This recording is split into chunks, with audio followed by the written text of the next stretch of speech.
अस्सलाम वालेकुम friends and welcome to my YouTube channel. आज मैं आपको बताऊंगा कि आप किस तरीके से इंडोनेशिया का वीज़ा हासिल कर सकते हैं अपने पाकिस्तानी पासपोर्ट पे।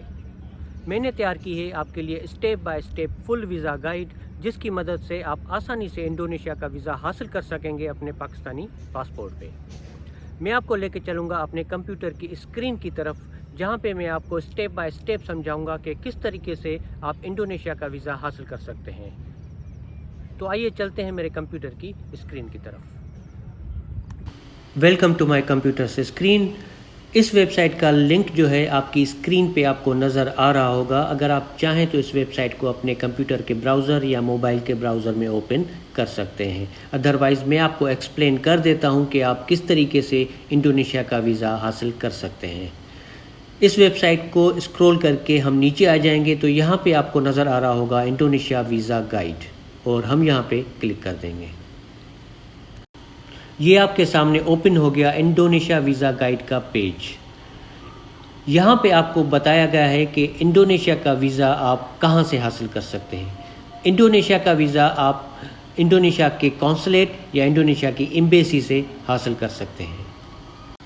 सबसे पहले हम आते हैं रिक्वायर्ड डॉक्यूमेंट्स की तरफ, यानी आपको कौन से डॉक्यूमेंट्स की ज़रूरत पड़ेगी इंडोनेशिया का वीज़ा हासिल करने के लिए। पहले नंबर पे है हमारे पास कवरिंग लेटर।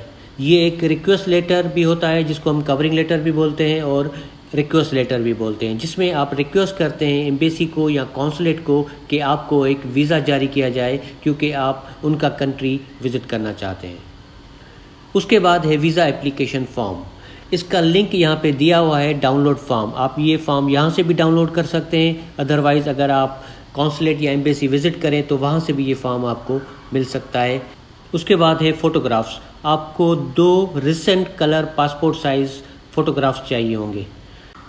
उसके बाद है ओरिजिनल पासपोर्ट और उसकी कॉपीज़।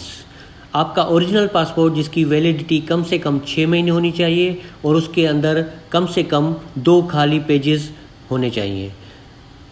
आपके पासपोर्ट के पहले 3 पेजेस जो है उनकी फ़ोटोकॉपी आपको अटैच करनी पड़ेगी। उसके बाद है प्रीवियस इंडोनेशिया वीज़ा।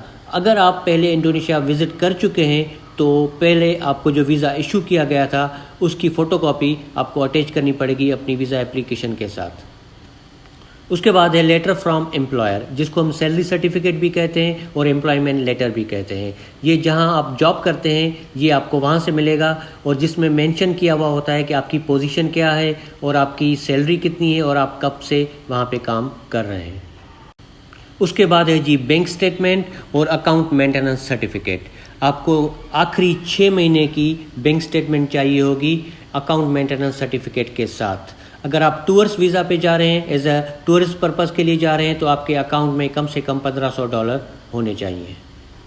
उसके बाद है एयर टिकट, जिसकी रिजर्वेशन आप किसी भी ट्रैवल एजेंट से ले सकते हैं। अगर आप सिर्फ इंडोनेशिया का सफ़र करना चाह रहे हैं तो आपकी रिटर्न टिकट आपको प्रोवाइड करनी पड़ेगी। अगर आप किसी और कंट्री भी जाना चाह रहे हैं जैसे मलेशिया, सिंगापुर या थाईलैंड, तो फिर आपका जो पूरा राउंड ट्रिप होगा उसकी रिजर्वेशन या बुकिंग एजेंट से लेके वो आप अपनी एप्लीकेशन के साथ जमा कर सकते हैं। उसके बाद है होटल बुकिंग। जितने दिन आप इंडोनेशिया के अंदर रहना चाहते हैं उतने दिनों की होटल बुकिंग जो है आपको प्रोवाइड करनी पड़ेगी। उसके बाद है CNIC, अपना जो NIC कार्ड है आपका ID कार्ड, उसकी एक फ़ोटोकॉपी आपको अटैच करनी पड़ेगी। उसके बाद है बिज़नेस रजिस्ट्रेशन सर्टिफिकेट। ये बिज़नेस वीज़ा के लिए चाहिए होता है। अगर आप टूरिज़्म पर्पज़ के लिए जा रहे हैं तो आपको इसकी ज़रूरत नहीं है।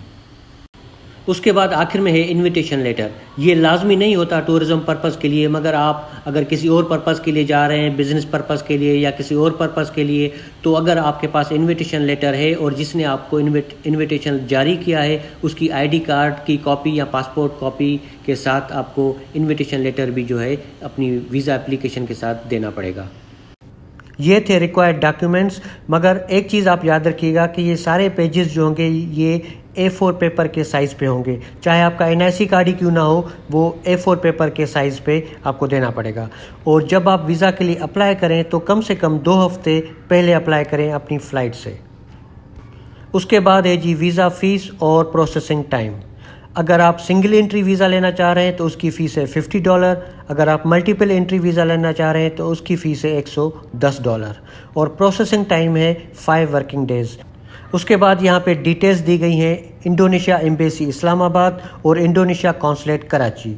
अगर आपको कोई भी क्वेश्चन है तो आप इनसे रब्ता कर सकते हैं। इनका फ़ोन नंबर, इनका फैक्स, इनकी ईमेल एड्रेस, इनका एड्रेस, इनकी टाइमिंग और वेबसाइट का एड्रेस भी यहाँ पे दिया गया है। उसके बाद मज़ीद इस पेज को हम नीचे स्क्रॉल करेंगे तो यहाँ पे आपको इन्फॉर्मेशन मिलेगी, जैसे short intro of Indonesia, tourism in Indonesia. उससे भी ज़्यादा यूज़फुल इन्फॉर्मेशन आपको मिलेगी कि इंडोनेशिया के अंदर कौन से सिटीज़ आपको विज़िट करने चाहिए और उन सिटीज़ के कौन से एरियाज़ में आपको स्टे करना चाहिए। उसके बाद है माई इंडोनेशिया ट्रैवल एक्सपीरियंस।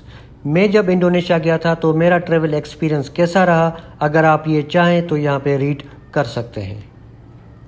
ये थी इंडोनेशिया की फुल वीज़ा गाइड। ये वेबसाइट के साथ मोबाइल ऐप पे भी मौजूद है, तो आप डाउनलोड करें सोलो ट्रैवल टाइगर की मोबाइल ऐप अपने एंड्रॉयड फ़ोन पे या अपने आईफोन पे। अगर आप एंड्रॉयड फ़ोन यूज़ करते हैं तो आप जाएं प्ले स्टोर के अंदर, सर्च करें सोलो ट्रैवल टाइगर और डाउनलोड करें इस ऐप को। अगर आप आईफोन यूज़ करते हैं तो आप जाएं ऐप स्टोर के अंदर और सर्च करें सोलो ट्रैवल टाइगर और डाउनलोड करें इस ऐप को। अगर आपको कोई भी क्वेश्चन है तो आप मुझसे पूछ सकते हैं नीचे कमेंट बॉक्स में, और फिर मिलते हैं एक अगले वीडियो में। तब तक अल्लाह हाफ़िज़।